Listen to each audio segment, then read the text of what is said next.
tiger's blood. You know, when I saw this in the coolers at the bottle shop, on a recent trek down to my old stomping grounds in Columbia, I thought it was a reference to that mental implosion that Charlie Sheen had many years back. Turns out, no, it's just an homage to one of the local major football programs in this area.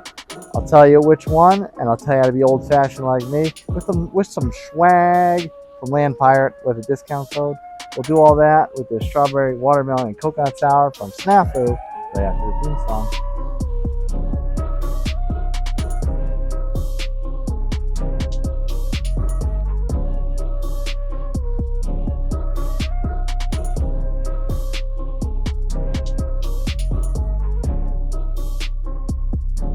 Am I right, though? Does anyone else remember Charlie Sheen's breakdown many years ago where he's like, I've got tiger blood in my veins, hashtag winning, all that stuff? Does anyone remember that? Come on, you gotta remember that. Anyway, welcome back to the Upstate Studio. I am Nutmeg 2 Palmetto, and I got a funny story with this one, and I don't know whether I could say I could plead ignorance or plead stupidity, or maybe it's just synapses not connecting. But there's a funny story with this one. I will tell you about that in a minute. When it comes to sours, they can kind of remind people of cocktails to get non-beer drinkers into the craft beer game. And one very popular cocktail is, of course, an old-fashioned. If you're old-fashioned like me, head on down to the description below, click the link, and use the code Nutmeg15. that is Nutmeg15, Nutmeg15, for a 15% discount off anything at the Land Pirate shop.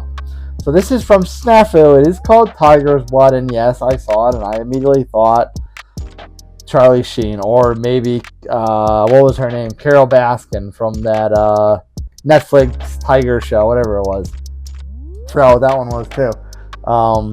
Anyway, it is a pastry sour, and I will say that I did not even put two and two together. There's a very popular sour from Snafu called Keep It at Teal.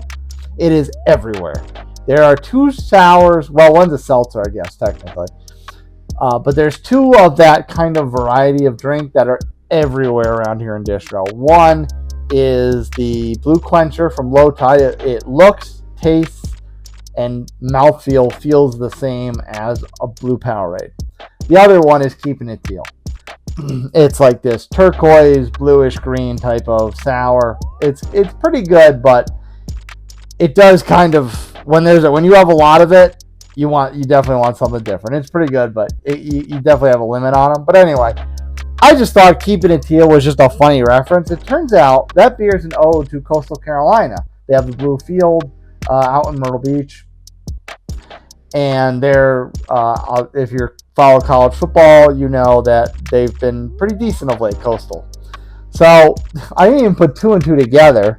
That Tiger's Blood is a reference to Clemson, obviously another major NCAA program in the state. And there's another one that I've had before. I don't remember the name of it, but it's Garnet something, or Red, Crimson, something like that. And that's obviously a reference to the Cox, USC.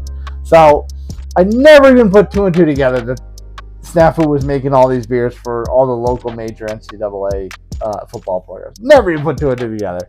So make fun of me all you want for that one. Anyway, as you're making fun of me, we will get a closer look at the Tiger's Blood can as we take a trip around Canada on the Shane can. So as you can see, it is the tiger with this kind of banner of the beer's name going across. Strawberry, watermelon, and coconut sour. So a lot of different things going on there.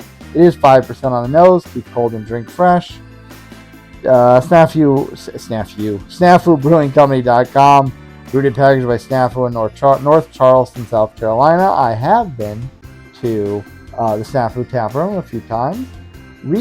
Re-fermentation can occur if not kept cold. Well, I have kept it cold. Sour brewed with oats and milk sugar, then conditioned on strawberry, watermelon, and coconut Italian ice flavors. I did not realize it was lactose-based. Canned on 4/29/25, so it's just over 2 months when I'm drinking this. And since it has lactose in it, I was a little worried, but 2 months, that's not too bad, so not super concerned. And a lot of Snafu beers do have the lactose in it. On Untapped, a sour brewed with exactly the same thing I just read on the can. Not a lot of check-ins, pretty low. 402 total, 366 unique, 338 ranked, global average 4.2. So pretty solid, fairly respectable. It is a smoothie pastry sour, and you know how we treat pastry sours on this channel, and I know that everyone loves when we combine the Shane Cam with another fan favorite from the YouTube community, One Flight Down's Shake Cam.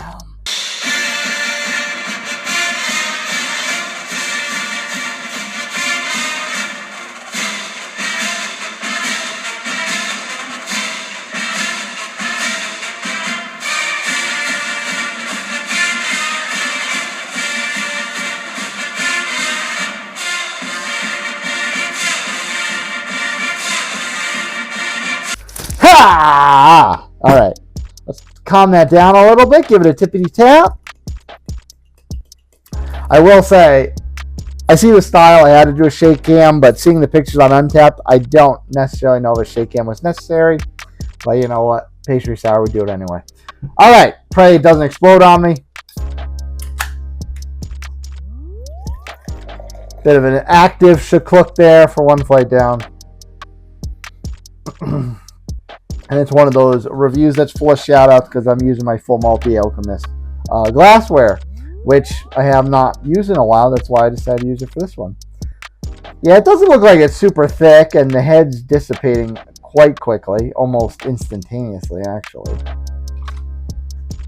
So we'll set it down. I'll show you the color.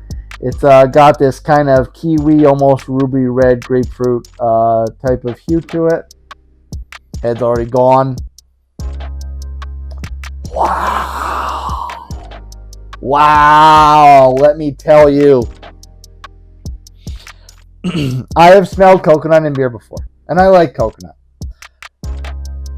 The only time I really find coconut to be a strong aromatic in a beer is when it's a stout. This is obviously not a stout, but this is the strongest I have ever smelled coconut in a beer. Ever. There is a little bit of a fruit note. I want to say it's more strawberry than watermelon, but it's really hard to pick it out past the coconut. That's how strong the coconut is in this. It is incredibly strong. Well, I don't want to waste some more time. I want to see how this stacks with the flavor. Cheers.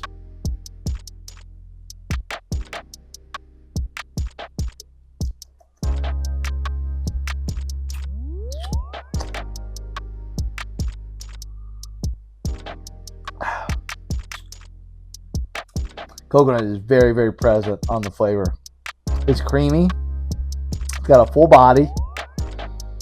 So that kind of whatever I'm used to seeing oat brews when it comes to IPAs. You know, other half fans, hashtag if you know, you know. But this one, I get the body that usually is accompanied from beers that are brewed in that kind of oat-based style. And I get a creaminess that would imply an effect from the lactose and that sort of thing.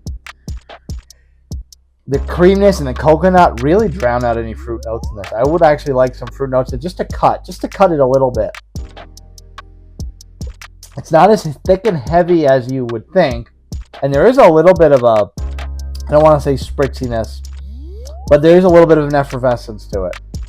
It's very, very, for as full as the body feels and for as heavy as the flavors are, this is actually quite light.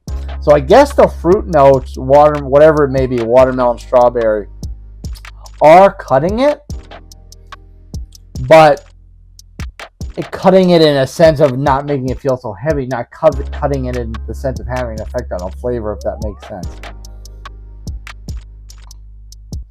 I will say, I'm not getting a whole lot of strawberry. I got more on the aroma, even though it was a little berried.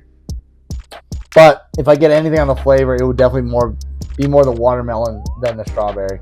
There's a little bit of the thin juice flavor to that. It's not as berried as it was as the strawberry was on the aroma, but it's a little bit berried from that creaminess, the coconut. So I would say the primary player in this is definitely the coconut. I like coconut. You don't put that in an old-fashioned, but if you're old-fashioned like me anyway, head on down in the description, click the link, use the code Nutmeg15. That is Nutmeg1, Nutmeg15 for a 15% discount off anything from the Land Pirate shop. And if you're filled with tiger's blood, make yourself a hashtag winning person and grab one of these. And even if you're not a Clemson fan, if you're a Cox fan, try the Garnet one. If you're a Coastal fan, try teal, but definitely try tiger blood too, and do the whole spectrum of South Carolina football. Cheers, friends. See you next time.